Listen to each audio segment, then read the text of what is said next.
That Don't Sound Right is a podcast about talking the way we did before the internet, when you could not prove anyone right or wrong. All the expertise was contained in the people involved with the conversation. I'm Peter. I'm Cecil, and I hope you enjoy our conversations. And as you listen, if you find yourself silently saying, that don't sound right, send us a comment. You're one of us.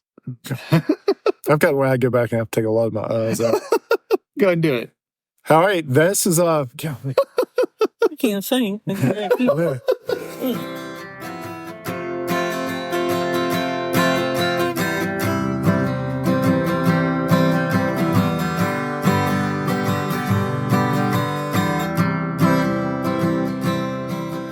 Welcome back to another episode of That Don't Sound Right, a podcast about talking. We're your co-hosts. I'm Peter Beilman. I'm Cecil Davis. And we're just trying to have a conversation without Googling or fact-checking each other. Those things can so easily kill the conversation. And last week we had a great conversation. It's one of my favorite episodes, the mailbag, going back and reading listener mail. Keep those letters coming to the email or to the secret line, either one. Right. It's tdsrpodcast@gmail.com. Yes. For those that are new, TDSR is just our initials. That don't sound right. We use it all the time, and I have to remember every once in a while that not everyone knows what TDSR is. TSR podcast is Instagram. Right. And then TSR podcast at Gmail is the Gmail. And then our website is That Don't Sound Right, all spelled out, thatdon'tsoundright.com.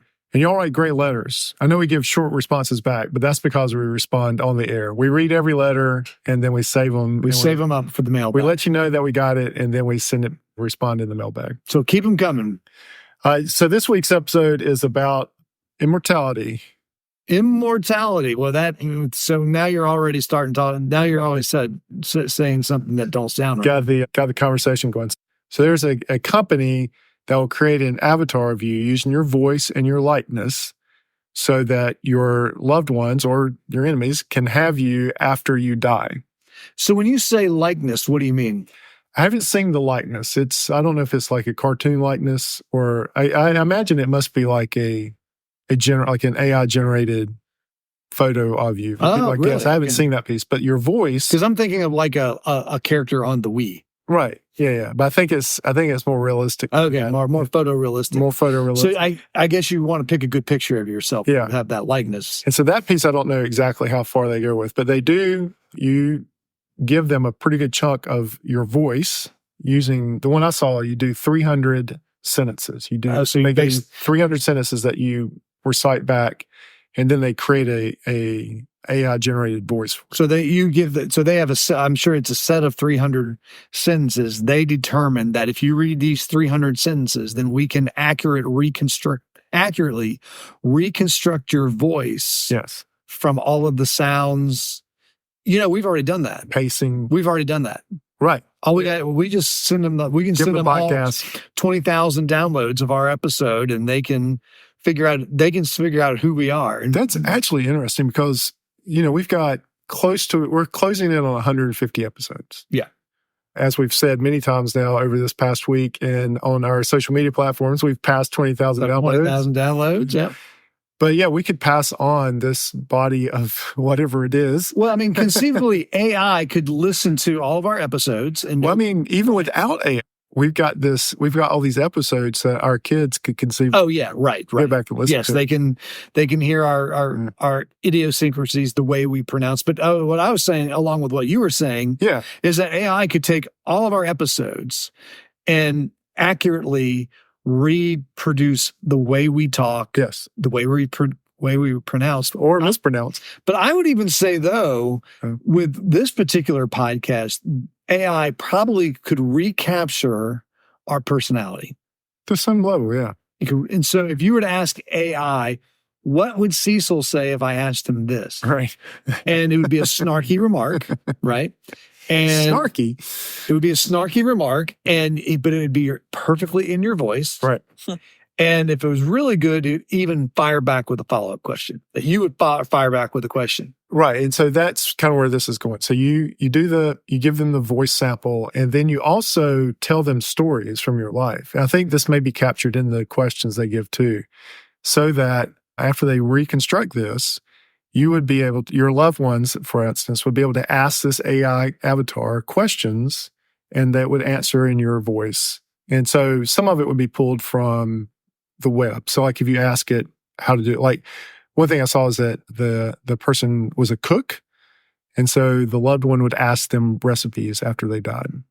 Okay. So they would recite that recipes in that voice, which, I can see that would be interesting. But you could ask them anything. Yeah, because you could ask them for something they never cooked before. Right. The AI would go find a recipe, right. but then your avatar right. would tell you how to do it. So the ethical dilemma with this that these folks were talking about was that if you create this avatar of someone who has died, does it kind of short circuit the grieving process? So are you able to adequately grieve your loved one if you still have them in an avatar form and it's their voice, their natural voice? I don't see why that would inhibit grieving. Really? Yeah. I think it would short circuit it. Well, what are you saying when you say short circuit? I think there's a time, and as people listen to the show, and as you know, my father died in December. And I think if I had the ability, like I really would like to talk to Dad again. Yeah.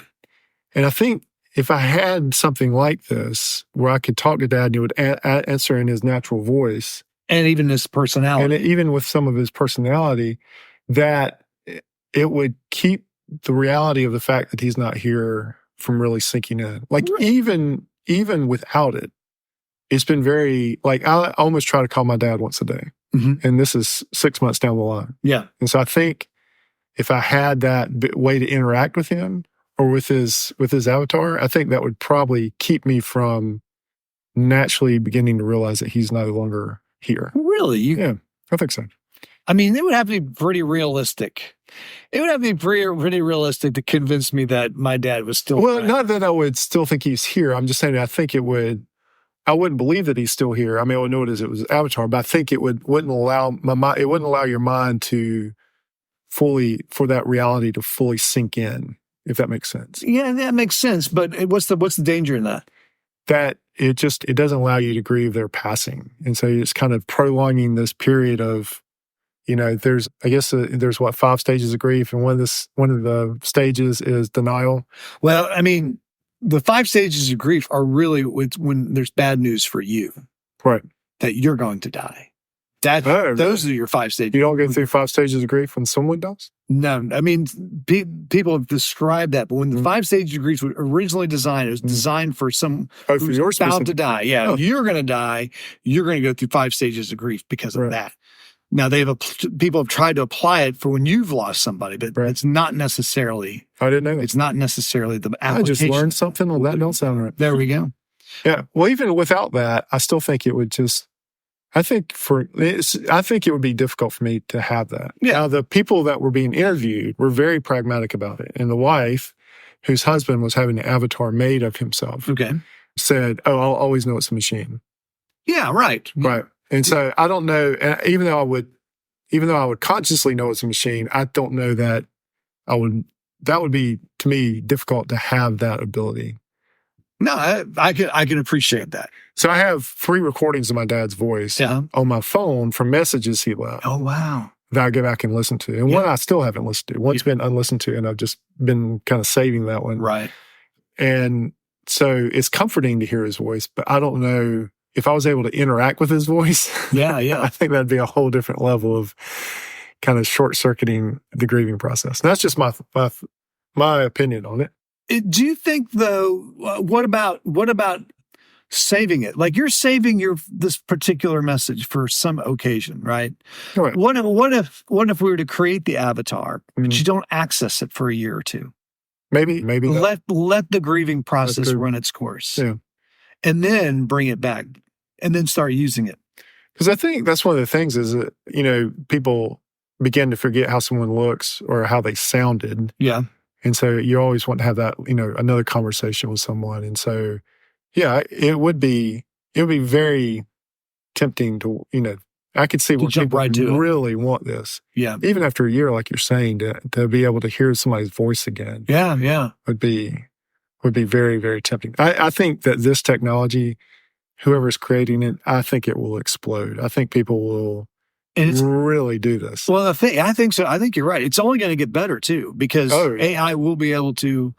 I mean, AI eventually, and I think it's a long ways away, but AI will eventually be able to mimic someone's personality. So, Don't you think? Oh, 100%. Yeah. Did you see where they released the natural voice for ChatGPT a few weeks ago? Oh, It no. sounded so much like Scarlett Johansson that they had to take it down. No kidding. Yeah, because she did a movie like that. Yeah. Where she was the voice of an AI. Yeah. And this one sounded like her. No. So it sounded so much like it that they had to take it down. No kidding. That they were either, I don't know if she complained or someone complained. But yeah. But it's the same kind of thing. I mean, if you're able to create that and it respond in a natural voice, that's going to be pretty interesting. Yeah. Have you seen or heard of the show called Uploaded? No. So I think it's on Netflix. It might be on Hulu. But the premise is that the premise is in the future, we're able to digitally capture your essence. Wow. Your being. Okay. We can digitally capture your being. Mm-hmm. This is just a show? This is a TV show. It's actually comedy. It's just a sitcom, I think. Okay. But they're able to capture your person, your being. Mm-hmm. I guess you could say capture your soul, digitize it, and it allows the person to continue living in a digital world. Oh, really? Yeah. It actually captures your you and puts you in a digital world. And you still exist. And you still exist in that digital world. Can real people interact with you? Yes. Okay. I guess that's where the comedy comes in. Right. Real people can interact you, but it's really on a screen. Yeah. Right? It's on a screen. You can talk to them. Does it evolve? Do you continue to grow as a person? No, you don't. No. I mean, I don't know if you don't grow old. No, I mean, but you kind of continue to live a life in the digital world. Yeah, you continue to hobbies and. But this is but this is the thing, is that you pay for the service before you die, and depending on how much you pay, gives you different privileges in the digital world. Really? So if you just have the bare bones, you only live in a blank, empty, white room. Huh. Oh, so then you can buy stuff to make the room. Well, more attractive. Your loved ones can buy things for you to upgrade your digital life. But it depicts some people who have no loved ones, who have no money, but somehow they got uploaded and they're living in this empty, blank world. And Cecil, it looks like hell. Right. It looks like it's captured hell. Huh. Because they're isolated. They're in an empty world, an empty room by themselves. What? Isn't that crazy? That is crazy. But then there's these other extremes. Right. There's these other extremes where like this one guy, he kind of lives in a condo, right? Well, actually, no, he lives in a hotel at a resort. But there's only so many things he can do at the resort because he can't go play golf, for instance. Can he see the other things? Oh, yeah, he can see everything. He can interact with people, the people who have the things and people who don't have the things. But the other stuff's locked. And the other stuff is locked. Would you? And your estate has to pay the bills. Do you get cut off? Yes. And you cease to exist. You get sent to the white room. So you don't fall out of the world. No. You don't fall out of the world. You just sit back. Right. But there are some people who can't handle it. And they have this thing depicted of this massive energy beam that's basically the connection between the world and basically the computer that's maintaining the world. Right. And you can't go near the beam. If you jump into the beam, your essence will get vaporized, deconstructed. Right. And some people can't handle it. And they jump the fence and they jump to the beam because they can't handle it. I think that was C.S. Lewis's vision of hell was very similar to that. What's that? Is that you lived further and further away from people. Yeah, in more and more isolation. Yeah. Yeah. Fascinating, though. Fascinating. So I'll have to look that up. You should look that up. So if you could, would you upload yourself into an avatar? I mean, with what exists currently? With the today, not like that. Yeah, not like the TV show. Not uploaded. Yeah, right. Yeah. Yeah. Would you do the thing so your folks could continue to talk to you? I think I would ask them if they would want that. Yeah. I would ask them. Yeah. I mean, I don't. What mattered to you? You're dead. That's right. Well, I mean, I think some people want to live forever and be remembered. Sure. But I think I would ask my kids and my wife, it's like, is that something you want to have that? And I think it'd be good to see some samples because it might be pretty lousy. It's like, can we give it a test run? Because if it's just going to make me, I want to see a test run, because if it's not a good, capture of me, then forget about it. I'd rather than just listen to my podcast. Well, the low-tech version of this is where people write letters. Yeah. Or do video. Or just, do a video. Yeah, right. do a video. And all that makes me feel very tired. Like, I feel like if I had to write letters for everybody in the future, I would be like, well, that would be a very difficult thing to do, is try to write into a letter. Isn't this easier? Oh, yeah. This is much easier. Maybe we should just do a whole year of us telling stories for posterity. Well, we've been doing that.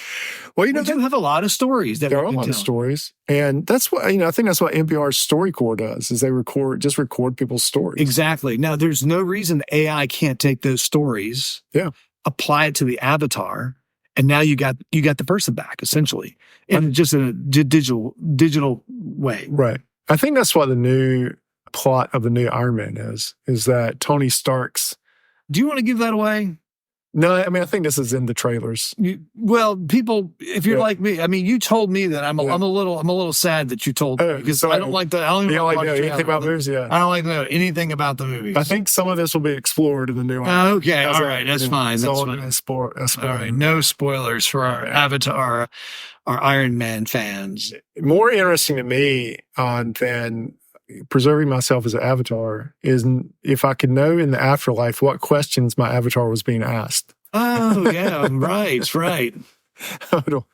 Where are my keys? Or, or are they asking me how to fix a car? Or what would be the questions?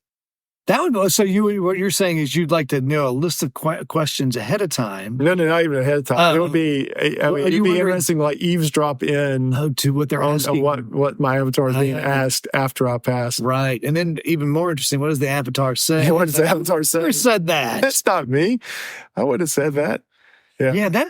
Yeah, that is so fascinating, though, the idea of being able to recreate that. And it's going to get better. It's going to get better over time. Yeah. I think that's why they were beginning to kind of explore what does it do to people to have access to these kind of things. Yeah. Just because we can do something doesn't mean we should do something. That's right. And this may end up being one of those things that gets away from us a little bit. And some people probably some people would not want it. At all. Absolutely. Right. Some people would not want it. This is I think it comes back to, instead of me assuming that my family members would want me. Right. In an avatar form to ask them. Right. But the more, just in this last 15 minutes, I'm thinking about this. This podcast we got going is really going to capture us. We might have to ask Podbean to just delete it. When we go. I have wondered, if we ever come to the end of the podcast, what we do, because I don't have any of it preserved on my personal computer. It's all on Podbean. That's true. We need to download it all. Yeah. It's all preserved in the cloud. Yeah, because if we stop paying the rent at Podbean. Now it becomes like your TV show again. Yeah, what happens? Yeah, that's right. Right. I'm sure we can get it all downloaded on maybe we need to start that right now. Yeah. Yeah. When we hit 3 years, we hit 20,000 down. It doesn't matter. We just need to start doing it. What? But you have the digital files. You have all the. The digital files. You deleted them all? Because they become so heavy, memory heavy. Well, then how we're going to? Well, we still need to get them back. And you can still. We can re-download everything from Podbean. All right. That's a lot of episodes now. Well, we need to get on that. We can store because seriously, when we stop paying the rent, it's gone. I don't know what they do. Sometimes they have legacy things where you can still access it. Well, I wonder how long, Apple Podcasts hold on to it. That's the thing. What life does our podcast now have? Yeah. Does it just stay out there in the ether forever? Because it takes up space and that costs money. Yeah. And even if we download it, we got to put it on a hard drive, and that takes up space. Archaeologists 1,000 years from now will unearth our podcast. How? There's nothing to unearth. They'll see this little flash drive. What is this thing? Yeah, they'll find a flash drive with all of our episodes. That's very interesting. I guess we need to go ahead and ask our family right now, do they want us to download all this stuff and put it on a hard drive for them to save and pass on and on and on? That's a good idea. I mean, just go ahead and ask them, because maybe they don't want it. And it's like, okay, when it goes, it goes. But it seems like a waste, doesn't it? But that's because we're narcissists. If we do that, if we preserve it and pass it down, like a couple generations from now, there's no way for them not to know that we weren't famous podcasters. That's true. They'll get all these podcasts and be like, these guys. They'll know. They'll know because look, after 3 years, they'll be hearing this episode where we said, we got 20,000 downloads. And then you'll say, well, there are some podcasts that have 20,000 downloads in an episode. So they're going to know we're not quite that popular. It don't sound right, but you've come to the end of that don't sound right. Hey, before we close, we want to thank everyone for listening. If this is your first time and enjoyed the conversation, would you consider hitting the subscribe button on the platform you listen with? Also, if you're a longtime listener, go ahead and download all these episodes onto a hard drive. Give us a rating, leave us a review so others can easily find us and join the conversation. Feel free to email those data files to us. If you preserve yourself as an avatar, please program into your avatar that they need to listen to the podcast. Yeah. After your avatar will continue to listen to us, and that will give us another download. We accept avatars listening to the podcast. So yeah, that would what you can do is part of the avatar is, what are your hobbies? Make sure your avatar always says listening to That Don't Sound Right. That's the way you can help us out in the future. That Don't Sound Right is a production of TSR Podcast in conjunction with Camel City Studios. I am your host, Cecil Davis, and I also do your sound engineering. Peter does a website, which is great. He's your other host. No one looks at it. Yeah. Please go look at the website. That's another thing I have to figure out how we're going to preserve when I stop paying the rent. Well, like a lot of the social media platforms do have legacy settings so that your social media account can kind of continue on after you're gone. Okay. Well, we'll see how that works out for us. Camille is our barista. Emily does our graphic design. Ella does our Instagram. Giorgio tests our merchandise. Brent is our international brand ambassador. And as always, listener number one is Scott. So until next week, keep talking. And stay curious.